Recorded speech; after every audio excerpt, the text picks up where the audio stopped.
విష్ణువు అక్కడినుంచి వెళ్లిపోయిన వెంటనే వీరభద్రుడు మరియు శివగణాల కోపం భూమిని కంపింపజేసింది. యజ్ఞవేదిక అంతా అల్లకల్లోలమైంది.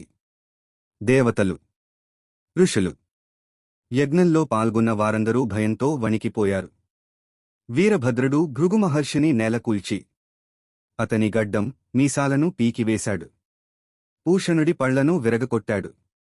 యజ్ఞాగ్నిలో అపవిత్ర పదార్థాలు విసిరి యజ్ఞాన్ని నాశనం చేశారు శివగణాలు. భయంతో దక్షుడు యజ్ఞవేదిక క్రింద దాక్కున్నాడు.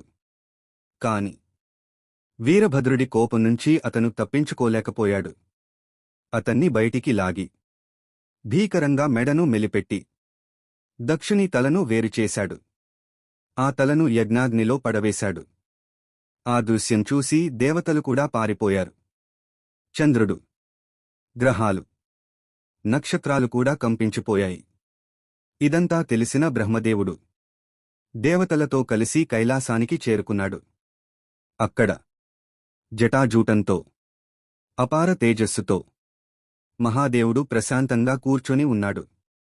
బ్రహ్మదేవుడు నమస్కరిస్తూ ఇలా అన్నాడు: ఓ మహాదేవా! నీవే సృష్టి, నీవే స్థితి, నీవే యజ్ఞస్వరూపుడు.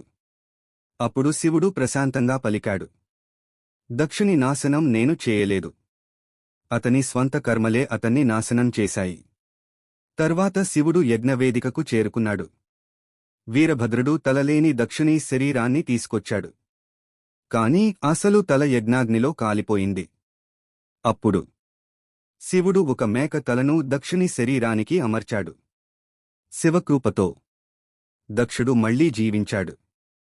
సిగ్గుతో వణికిపోయిన దక్షుడు మహాదేవుని పాదాల వద్ద పడిపోయి స్తుతించాడు.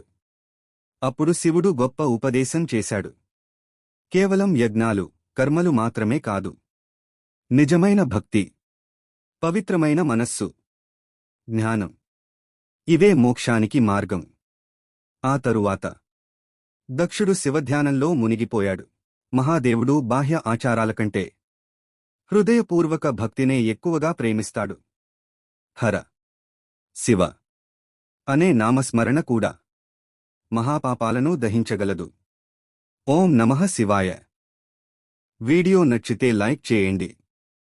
మీ అభిప్రాయాన్ని కామెంట్ చేయండి. మరిన్ని తెలుగు నీతి కథల కోసం సబ్స్క్రైబ్ చేయండి.